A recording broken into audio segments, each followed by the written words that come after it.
Hello friends, welcome back. आप सभी का बहुत बहुत स्वागत है। दोस्तों, आज की हमारी कहानी है द डायमंड रिंग, यानी हीरे की अंगूठी। दोस्तों, बहुत ही प्यारी कहानी है, बहुत ही अच्छी कहानी है, आपको एक बेहतरीन सीख देने वाली है। दोस्तों, इस कहानी को पूरा ज़रूर सुनें, पूरा देखें, ताकि आप इंग्लिश को एंजॉय करने के साथ साथ आप इंग्लिश को सीख पाएँ, ट्रांसलेशन अच्छी तरह से समझ पाएँ। और दोस्तों, आपको हमेशा की तरह एक अच्छी कहानी के साथ साथ आपको इंग्लिश के नए नए वर्ड्स और ग्रामर भी सीखने को मिलेगा। दोस्तों, इस कहानी को शुरू करने से पहले मैं एक बात आपके साथ शेयर करना चाहता हूँ।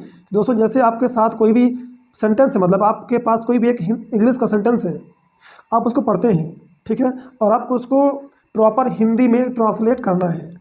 तो ऐसी कौन सी दो तीन बातें हैं जो आपको ध्यान देना पड़ता है, जो बहुत ही ज़रूरी होती है, ठीक है। तो दोस्तों, वो ज़रूरी बातें होती हैं सब्जेक्ट और मेन वर्ब, ठीक है, या फिर उसके साथ में हेल्पिंग वर्ब, और इसके बाद होता है दोस्तों ऑब्जेक्ट, ठीक है। तो खासकर ये दो बातें आपको बहुत ध्यान देना जरूरी होता है, सब्जेक्ट और मेन वर्ब, ठीक है। मतलब उस वाक्य का मुख्य क्रिया, और कभी कभी हेल्पिंग वर्ब। हेल्पिंग वर्ब तो बहुत ज़रूरी होता है, आप जानते होंगे, जो लोग टेंस जानते हैं, तो क्योंकि हम हेल्पिंग वर्ब के माध्यम से ही समझते हैं कि हमारा वाक्य पास्ट में है कि फ्यूचर में है कि प्रेजेंट में है, और उसका प्रॉपर हिंदी क्या निकालना चाहिए, ठीक है। और जो मेन वर्ब है, जो मुख्य क्रिया है हमारे वाक्य में, उसका कौन सा फॉर्म प्रयोग किया गया है, उसका कौन सा रूप, ठीक है। क्रिया का रूप आप जानते होंगे कि बेसिकली जो होता है 4 रूप होते हैं, ठीक है। First form, second form, third form और फोर्थ फॉर्म। जैसे अगर हम बात करें गो के लिए, गो फर्स्ट फॉर्म है, ठीक है, गो मतलब जाना। वेंट इसका सेकंड फॉर्म है, वेंट यानी गया, मान लीजिए। और इसका थर्ड फॉर्म क्या होता है, गोन, GONE, राइट। गो, वेंट, गोन। तो इसका फोर्थ फॉर्म क्या होगा, गोइंग, ठीक है। तो इस तरह से दोस्तों, अगर किसी सेंटेंस में अलग अलग वर्ब का फॉर्म प्रयोग किया गया है, तो उसका हिंदी भी अलग अलग होता है, और उसके साथ हेल्पिंग वर्ब में भी ध्यान देना चाहिए, ठीक है। तो ये दोस्तों आपको ध्यान देना है और यही सीखना है। मेरा कहने का उद्देश्य ये है कि आप इन बातों पे ज़्यादा ध्यान दें कि वर्ब का कौन सा फॉर्म प्रयोग किया, उसके साथ कौन से हेल्पिंग वर्ब का प्रयोग किया गया है, तो इसका किस टेंस में, पास्ट में, फ्यूचर में, प्रेजेंट में, इसका हिंदी किस टेंस में होगा। तो चलिए हम आगे बढ़ते हैं, और आज मैं आपको इसी चीज़ का प्रैक्टिस करवाने वाला हूं। तो दोस्तों, इस वीडियो को पूरा वॉच करें, मैं आपको इन चीज़ों का प्रैक्टिस करवाऊंगा, कहानी भी आपको समझाऊंगा, तो आप दोस्तों ट्रांसलेशन को भी एंजॉय करेंगे ग्रामर सीखने के साथ साथ। चलिए हम शुरू करते हैं सेंटेंस नंबर 1 से। An old man gave his money and gold to his sons. An old man, एक बूढ़ा आदमी, ठीक है, एक बूढ़ा आदमी। एन मतलब एक, गिव माने दिया, हिज मनी अपना पैसा, एंड गोल्ड और सोना, टू हिज सन्स अपने बेटों को। तो एन ओल्ड मैन, ये हो गया सब्जेक्ट। क्या हो गया दोस्तों, ये हो गया सब्जेक्ट, राइट, ये हो गया सब्जेक्ट। गेव दिया, कौन दिया, एन ओल्ड मैन, एक बूढ़ा आदमी दिया, क्या दिया, हिज मनी एंड गोल्ड अपना पैसा और सोना, ये हो गया ऑब्जेक्ट, ठीक है, ये हो गया ऑब्जेक्ट। दोस्तों, ये हो गया वर्ब का सेकंड फॉर्म V2, और ये हो गया सब्जेक्ट। तो आ गया ना, किसी सेंटेंस में दोस्तों यही महत्वपूर्ण होता है, सब्जेक्ट को समझना और वर्ब का फॉर्म और ऑब्जेक्ट, ठीक है, फिर ये अदर वर्ड हो गया। तो इस सेंटेंस के बेसिकली 4 पार्ट हो गए। सब्जेक्ट एन ओल्ड मैन, एक बूढ़ा आदमी, गेव दिया, चूंकि सिंपल पास्ट में है तो वर्ब का सेकंड फॉर्म प्रयोग होता है, ठीक है। सब्जेक्ट के तुरंत बाद V2 यानी वर्ब के सेकंड फॉर्म का प्रयोग करते हैं, उस सेंटेंस को हम सिंपल पास्ट में मानते हैं, ठीक है। हिज मनी एंड गोल्ड अपना पैसा और सोना, टू हिज सन्स अपने बेटों को। इसका मीनिंग क्या निकलेगा, अपने बेटों को। तो टू का मतलब यहाँ पर को हो सकता है, आप कह सकते हैं कि टू का मीनिंग को है, लेकिन टू के अलग अलग सेंटेंस में अलग अलग मतलब होते हैं, कभी को, कभी की, ठीक है, कभी तो मतलब नहीं होता है। बट आपको सेंटेंस की प्रैक्टिस करनी है दोस्तों। अगर आप ट्रांसलेशन को कंटिन्यूअस करते हैं प्रैक्टिस, तो ये सारी बातें क्लियर हो जाएंगी, राइट। चलिए आगे बढ़ते हैं। He showed them his diamond ring and said to them. उसने दिखाया, दे माने उन्हें, यानी अपने बेटों को, सन्स को, बेटों को दिखाया, हिज डायमंड रिंग अपनी हीरे की अंगूठी दिखाया, एंड और शेड कहा, टू देम यानी उनको, उनको कहा, I am not giving this ring to you now. I am not giving, मैं नहीं दे रहा हूँ। इसका मतलब क्या होगा? आई एम नॉट गिविंग, मैं नहीं दे रहा हूँ। दिस रिंग, यह अंगूठी, टू यू, तुमको, नाउ यानी अब। ठीक है, तो अब मैं ये रिंग तुमको नहीं दे रहा हूँ। ठीक है, उसने क्या कहा? Go out and do some noble deeds, मतलब गो मतलब जाओ, ठीक है, आउट यानी बाहर, तो बाहर जाओ, and do some noble deeds, कुछ नेक काम करो। ठीक है, डीड्स आने होता है दोस्तों कार्य या कर्म, डीड। ठीक है, काम, कोई भी काम। नोबल मतलब होता है नेक या शाही, सम मतलब कुछ, डू यानी करो। तो बाहर जाओ और कुछ नेक काम करो। ठीक है दोस्तों, एक बात मैं आपको बताना चाहूँगा कि जैसे किसी सेंटेंस में यदि आप सबसे पहले वर्ब का फर्स्ट फॉर्म प्रयोग करते हैं तो उसका मतलब हो जाता है कि वैसा करो, और उस वाक्य को हम कहते हैं इम्परेटिव सेंटेंस, यानी आज्ञा बोधक वाक्य। जैसे गो, जाओ, ठीक है, डू, करो। तो इस बात को आपको ध्यान देना है। जैसे यहाँ पर देखिए, कम, आओ, टेल, बताओ।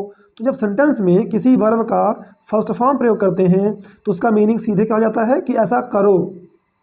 दूसरा सेंटेंस है then come to me, then यानी फिर, कम टू मी यानी मेरे पास, तुम फिर मेरे पास आओ, कम टू मी। ठीक है, टेल मी योर डीड्स, मुझे बताओ, टेल मी मुझे बताओ, योर डीड्स अपने कार्यों को, डीड्स यानी कार्य, जो तुमने काम और कार्य किया है उसके बारे में मुझे बताओ, तुमने कौन सा नोबल डीड्स किया है, कौन सा नेक कार्य तुम लोगों ने किया है, वो आके मुझे बताओ।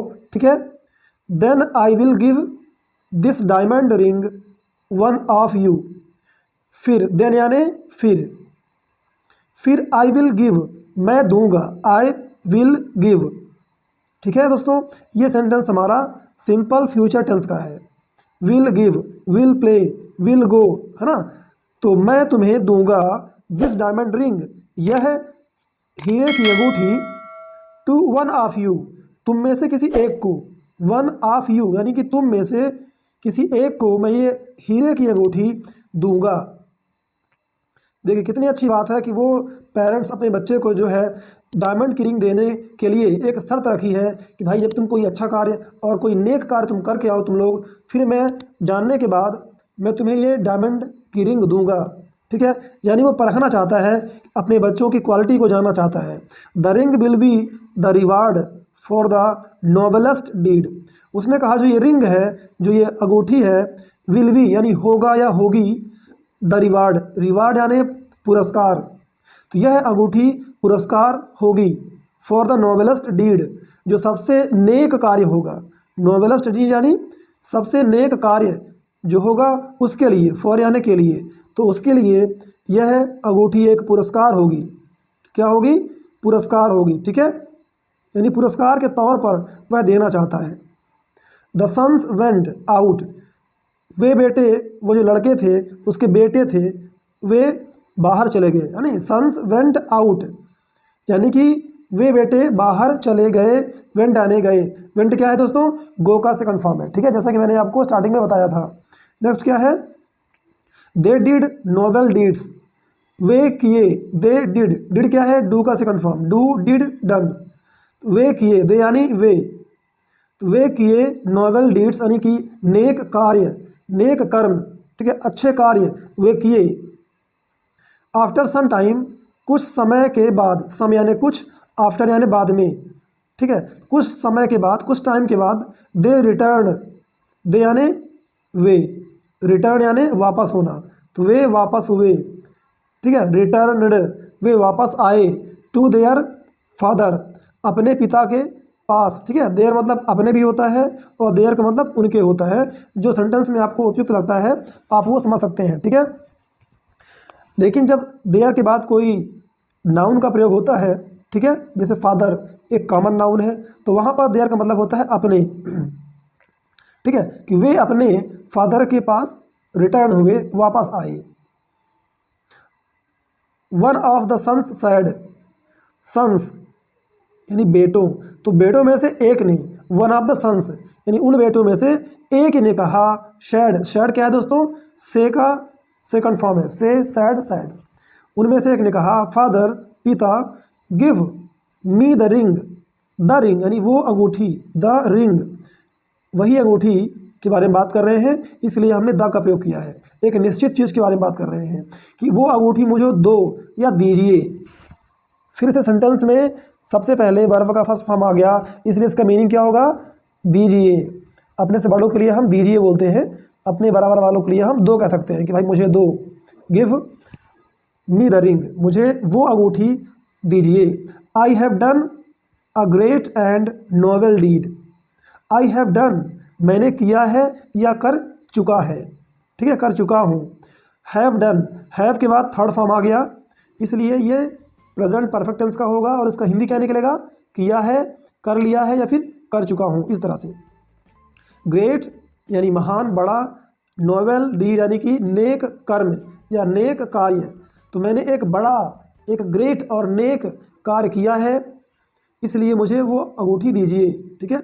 A man left all his money with me, उसने बताया कि एक आदमी था जो उसने सारा पैसा मेरे साथ छोड़ दिया, मेरे पास छोड़ गया।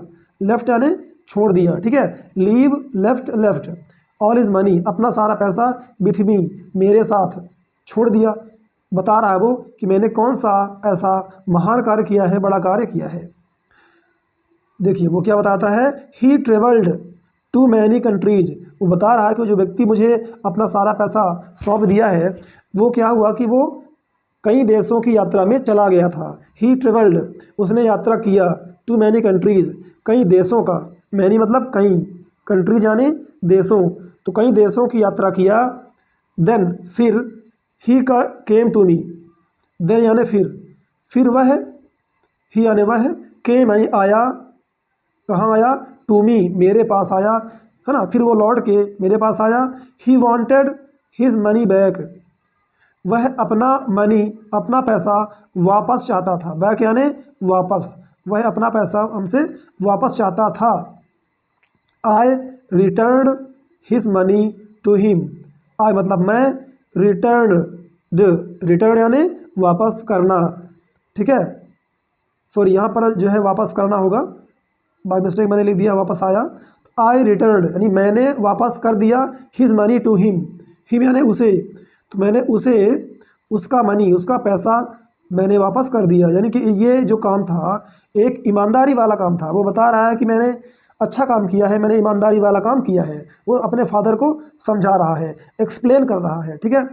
एनोदर सन सैड, एनोदर मतलब अन्य या दूसरा, तो दूसरा बेटा बोला, कहा, सैड यानी कहा।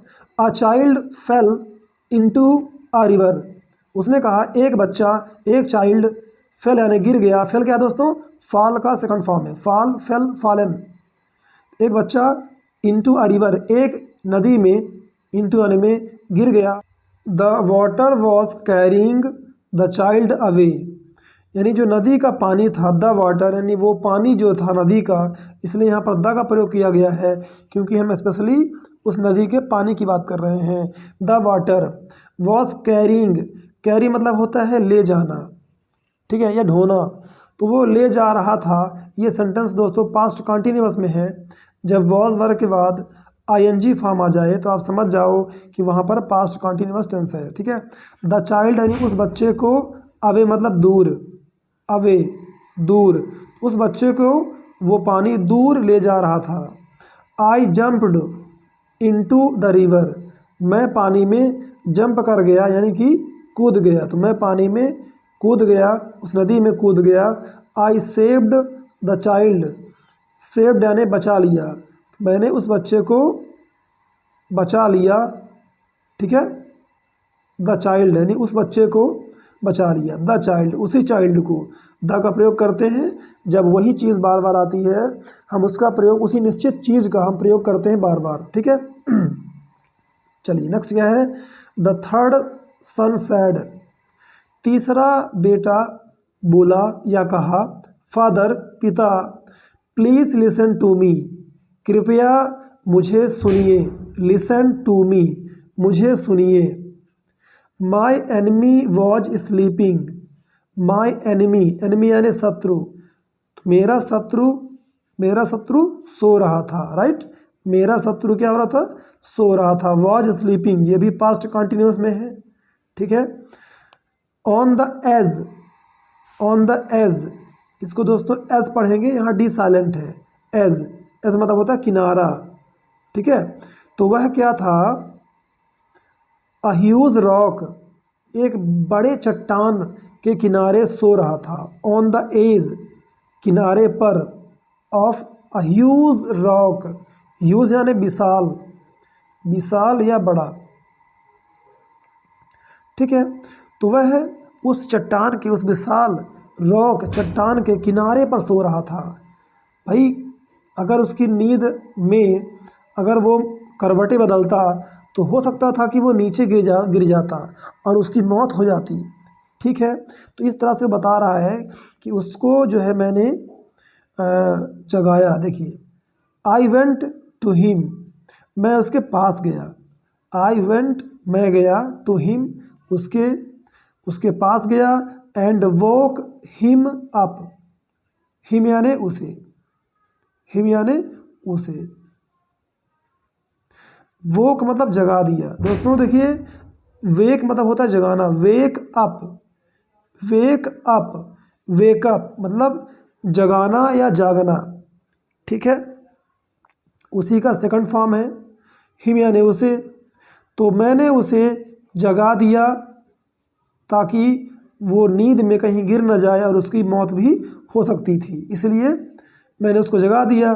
द फादर सेड, फिर वो पिता बोला, all the people, all the people love their friends, all the people, सभी लोग, ऑल मतलब सभी, द पीपल यानी लोग, सारे लोग जो होते हैं, लव यानी प्यार करते हैं। दोस्तों ये सेंटेंस सिंपल प्रेजेंट टेंस में है, क्यों, क्योंकि सब्जेक्ट के बाद क्या आ गया है, वर्ब का फर्स्ट फॉर्म, और उसके साथ कभी कभी यस यस का प्रयोग होता है, राइट। अगर ऐसा है तो वो सेंटेंस हमारा सिंपल प्रेजेंट टेंस का होता है, राइट। तो सभी लोग है ना अपने फ्रेंड्स को प्यार करते हैं, देर मतलब अपने, ठीक है। तो सभी लोग अपने दोस्तों को प्यार करते हैं। But you loved your enemy, enemy यानी दोस्तों क्या होता है, शत्रु होता है, मैंने आपको अभी बताया था, फिर भी बता दे रहा हूँ ताकि बार बार बताने से आपको याद हो जाए, आपको बहुत सारी मीनिंग जो दोस्तों ऐसी ही स्टोरी सुनते सुनते याद हो जाए।